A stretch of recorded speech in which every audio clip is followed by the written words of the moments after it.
Yo, what is going on, guys? Welcome back to my channel. My name is Hearts, and today I'll be breaking down the 13-game NBA slate we have here on DraftKings for Wednesday night.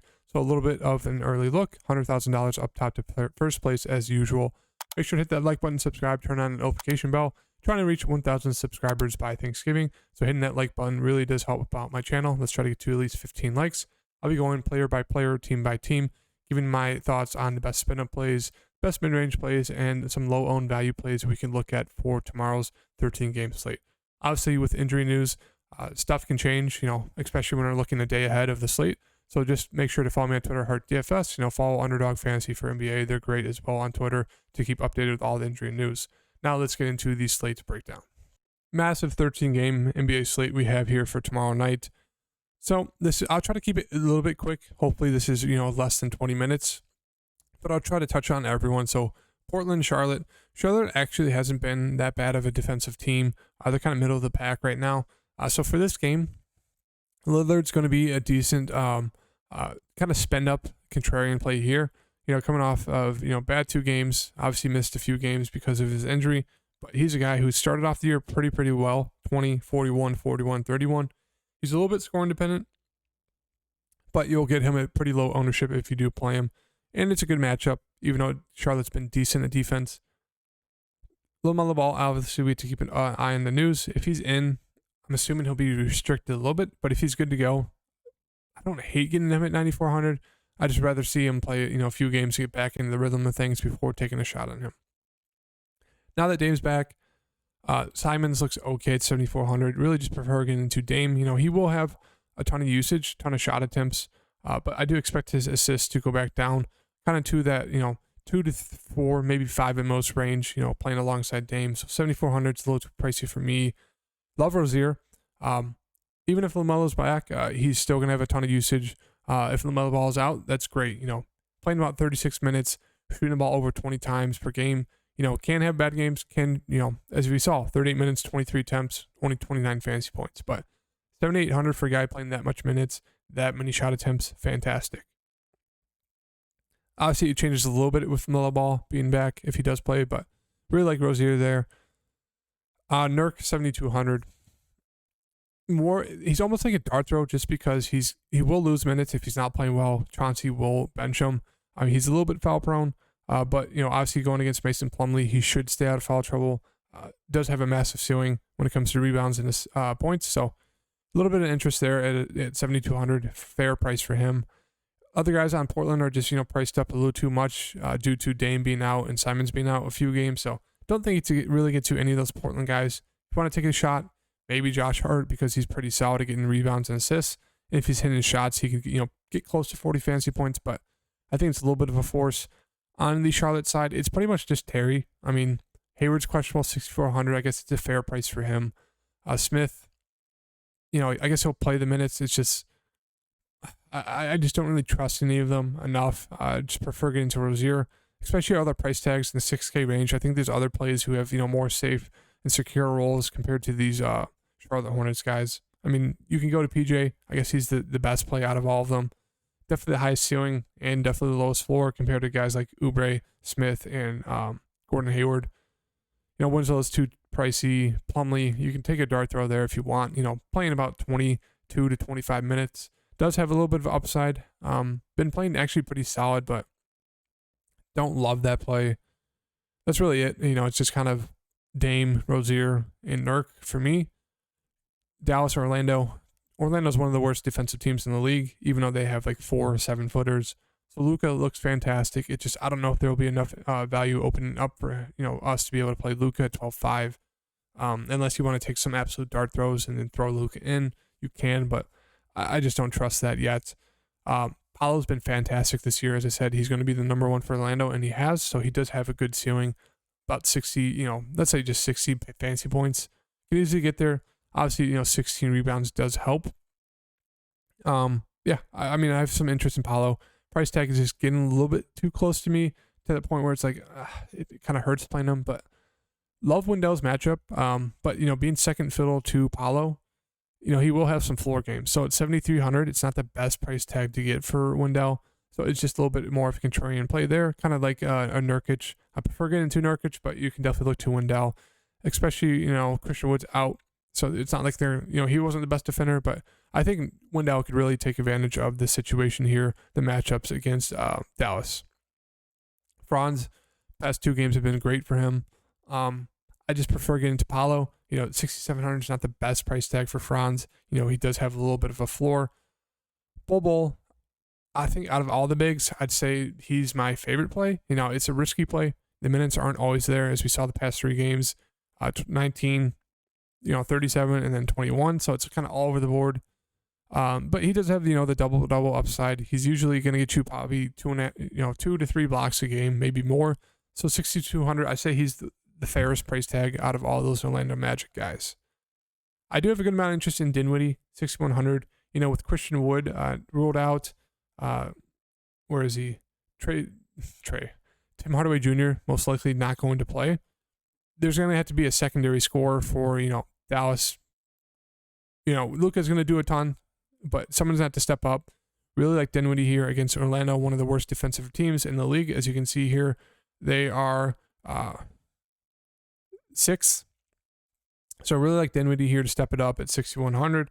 Fair price for him. Really good matchup. They're going to need a secondary scorer to step up, and he's playing the minutes.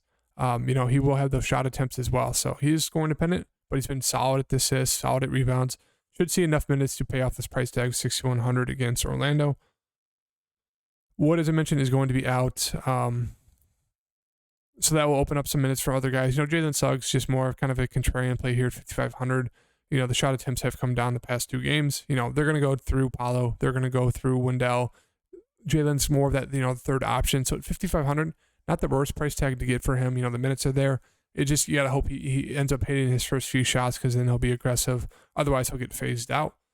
Mo Wagner is back, so maybe that eats into minutes of guys like Mo Bamba, Bol. Don't think you get to play him at 5,400. I say he'll probably come off the bench, maybe play 15 to 20. Don't think it's worth it. Hampton not playing enough. Ross, just kind of like a dart throw like Michael Beasley. If they're hitting the shots, they'll get extended and they could easily pay off their salaries. But if not, it's just kind of it's going to tank your lineup. DFS, Bullock and Kleber, all going to see more minutes with Christian Wood out. I prefer getting to Kleber and Bullock over DFS, but they're all kind of the same play. They're all kind of 3-and-D guys. I guess DFS minutes are the safest. Really hasn't had any good games yet this year. His max, kind of what you're hoping for, is 25 to 30 fantasy points. So I guess you could look to him at 4,200. Makes like a pretty solid, safe play there against Orlando. A pretty good defender. Tim Hardaway Jr. is questionable. If he's out, look to Spencer Dinwiddie. Even if he's in, I say Dinwiddie's still a safe play, but you can definitely look to, Timmy, who is scoring dependent, but at 4,100, he should come off the bench, shoot the ball a ton, especially with Christian Wood losing, not being in. So a lot of usage will go to those kind of secondary guys off the bench. Truma, not for me. Bullock's definitely in play. Should see, I'd say, closer to 30 minutes. If he's hitting his threes, we'll get extended, but he hasn't been playing well at all this year. So I'd say it's safer getting to DFS or paying down for a guy like Kleber. Should see about 30 minutes. Hasn't shot the ball well at all this year either, or shot it a ton recently, but I do have a good amount of interest in him with Christian Wood being off. 3,500 is a pretty fair price to pay for Kleber, who should have 30 minutes, let's say 5 or 6 shot attempts from 3, and have rebounding opportunities. Mo Bamba, just a dart throw. The minutes aren't there. Mo Wagner is back, or possibly back, so I just want to trust going to Mo Bamba.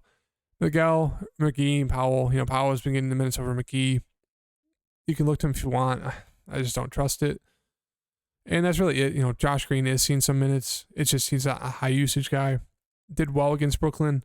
I don't think you can trust that. Only 5 shot attempts, scored 16 points. So I just prefer getting to Luka, Dinwiddie, and then going to either DFS or Kleber. Denver, Indiana.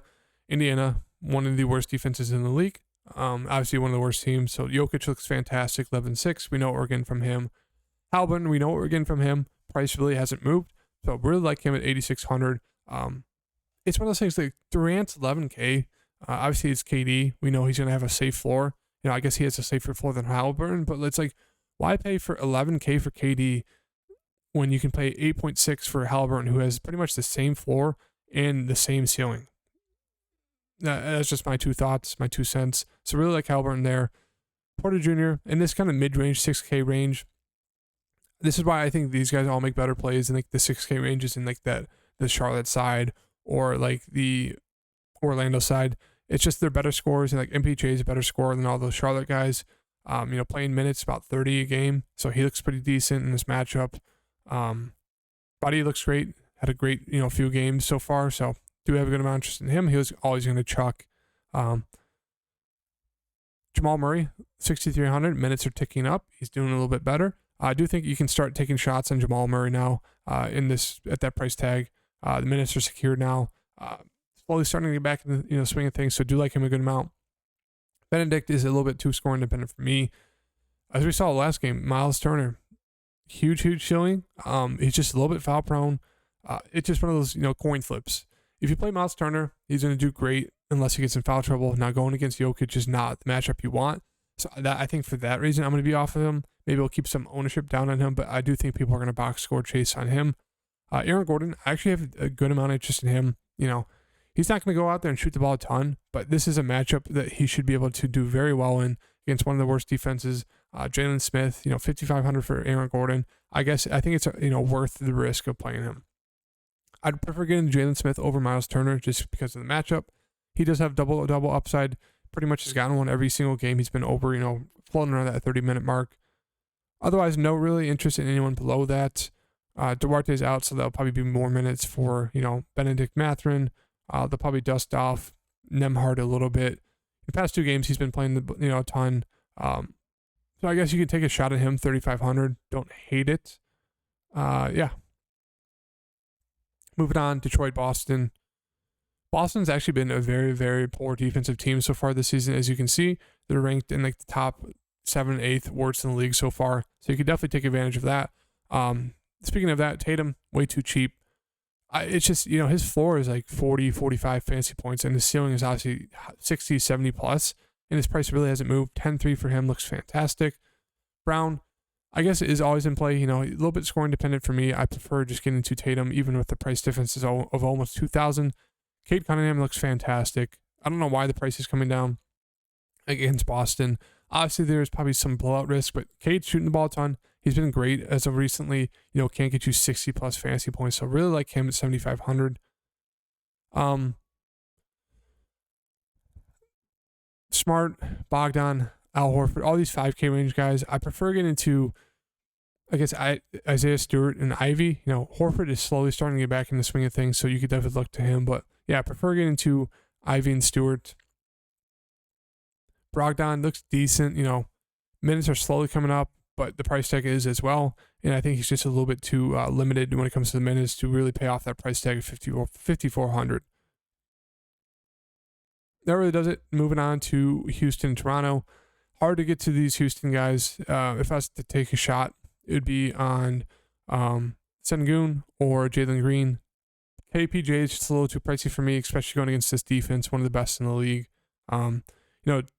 Tate is most likely back, so that's going to get into some Tari Eason, KJ Martin minutes. Gordon, I guess worth a dart throw, but just pretty limited, not shooting the ball a ton. Yeah, it's pretty much just, Jalen Green, Sengun, and Kevin Porter Jr.'s team.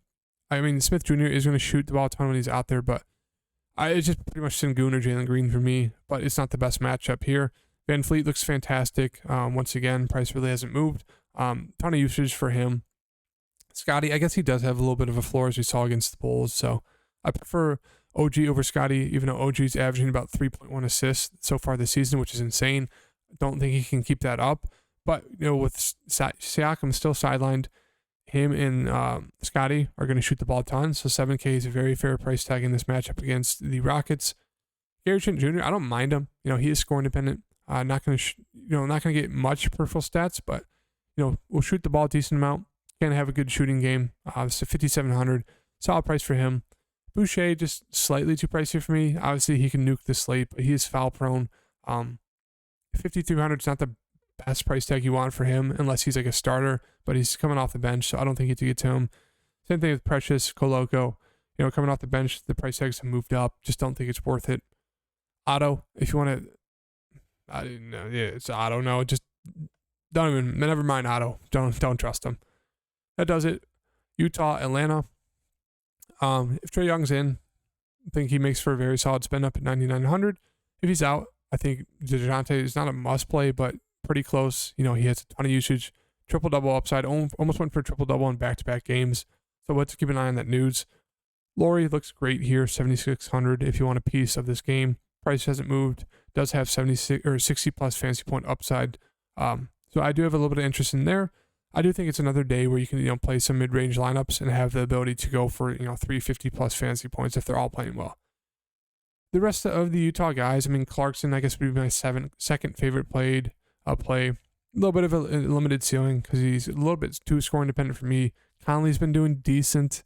You can look to him, but just really don't prefer getting into anyone besides the two main guys on the Atlanta side. As always, Olynyk and Vanderbilt, they'll be productive if they stay out of foul trouble, which it's hard for them to do.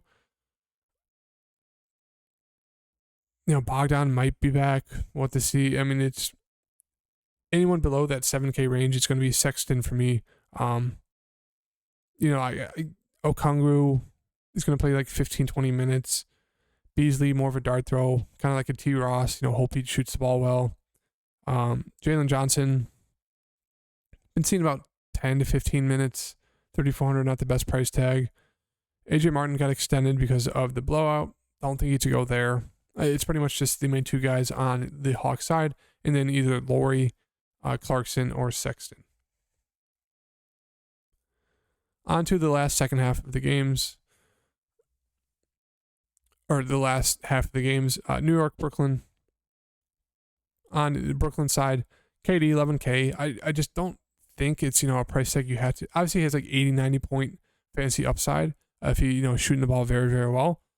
But 11K is just a little too pricey for me, especially when you can pay for guys in the 8K, 9K range with the same amount of usage, same amount of minutes, and same amount of shot attempts. So it's like a little bit forced to get to KD.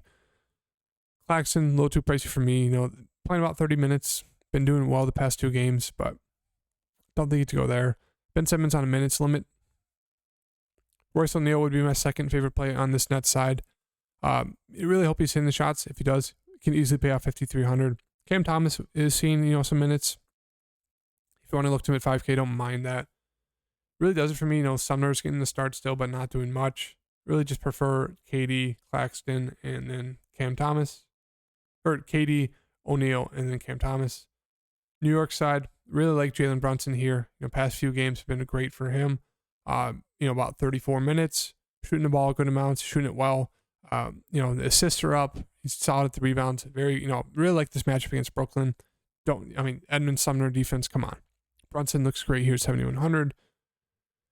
Same with, Randall and Barrett. They look solid. Just preferring to Brunson. Hartenstein came off the bench. If he comes off the bench again, don't have any interest. If he starts, do have a good amount of interest.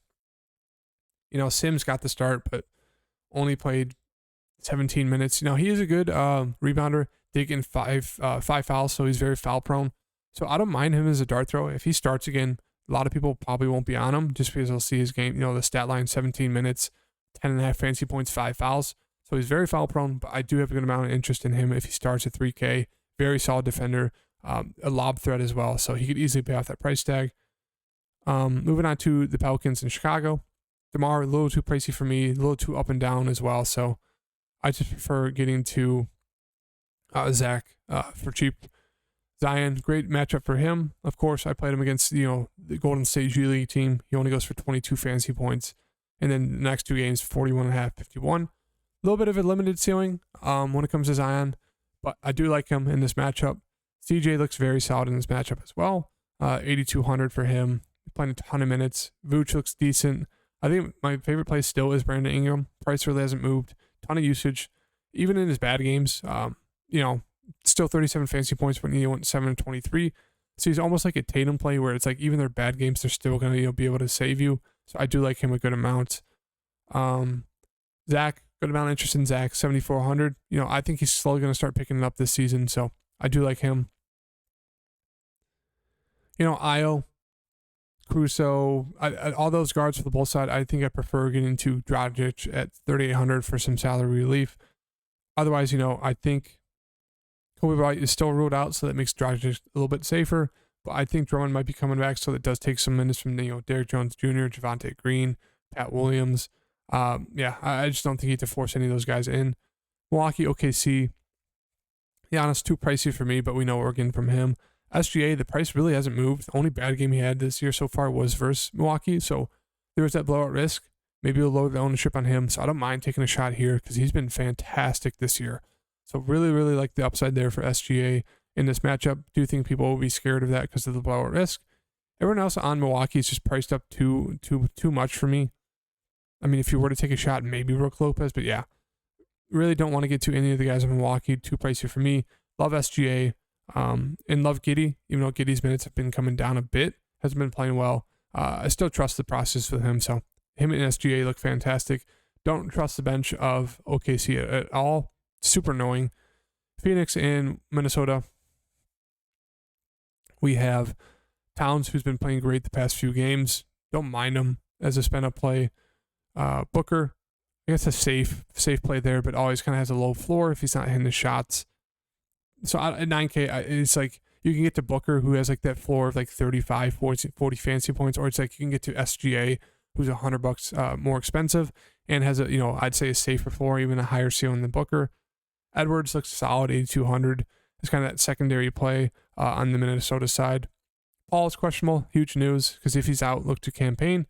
But if he's in, don't really prefer him or anyone on that team. Gobert is questionable. If he's out, obviously we can look to Torian Prince and Kyle Anderson as kind of the backups, the fill-ins. Kyle Anderson will most likely start. Prince is a little bit scoring dependent, but 4K, you can definitely take a shot on him. Same thing with Naz Reid, 3,800.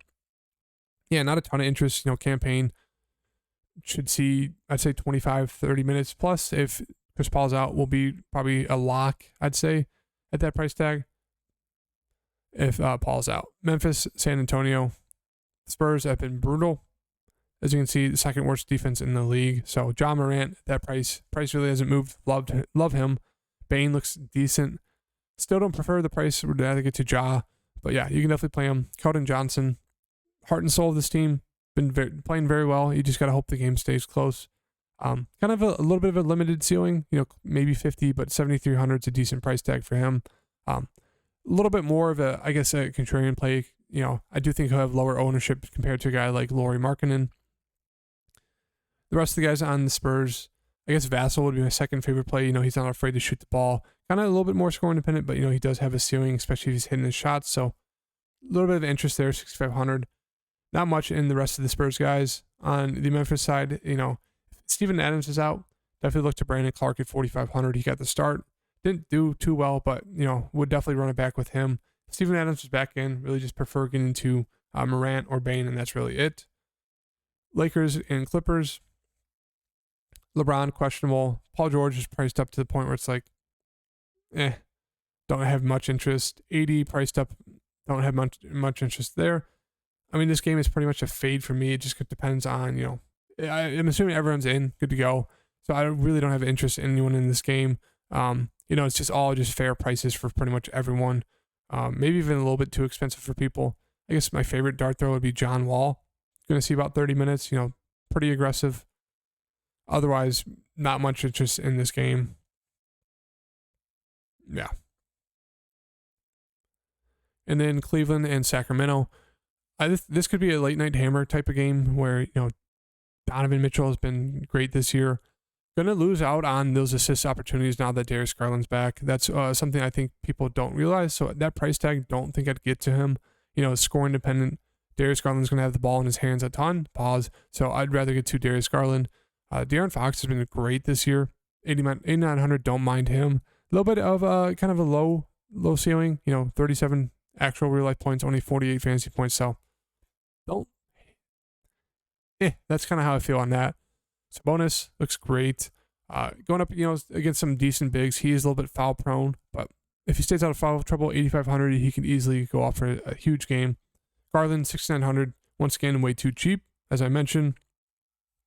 His little bit of a lower floor, playing alongside Karis LeVert. Donovan Mitchell, but as you can see, he can easily still go off for, 10 plus assists.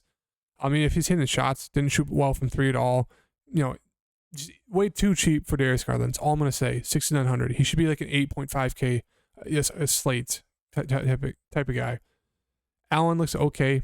Past 3 games he's been doing very well, especially with rebounding. 10 points, 20 rebounds is wild. I guess you can, do that. Mobley just a little bit too score independent. Yeah, I mean, it's pretty much just Garland for me on that Cleveland side. You can always take a shot on Kevin Love. If he's hitting his threes, he'll be very productive. Otherwise, don't really love anyone else on Cleveland. On the Sacramento side, once again, Herter and Love are kind of those dart throw plays. If they're hitting their threes, can have huge games. If not, can easily tank your lineups. So those are kind of risky plays. Obviously, I mentioned Fox and Sabonis. Keegan Murray is just more of a scoring dependent forward. Don't think he to do that. Monk, I guess seeing decent minutes off the bench. I don't mind taking a shot. And I know Fox missed one of these games, so did get a little bit extra run. But he's one of those scoring dependent guards, kind of like a Malik Beasley, Terrence Ross. If he's hitting the shots, he'll get extended. If not, it will really screw you. That's really it. As I mentioned, Darius Garland, way too cheap. Same thing with all these other guys. Really like just the amount of usage that these point guards have. I really like getting heavy point guard dominant on the slate just because they're cheap. They have a ton of minutes. They have a ton of usage. If they're hitting the shots, they should easily go off. So if you guys like the video, like the breakdown, hit that like button, subscribe, turn on the notification bell. I'll see you guys in the next video. Peace.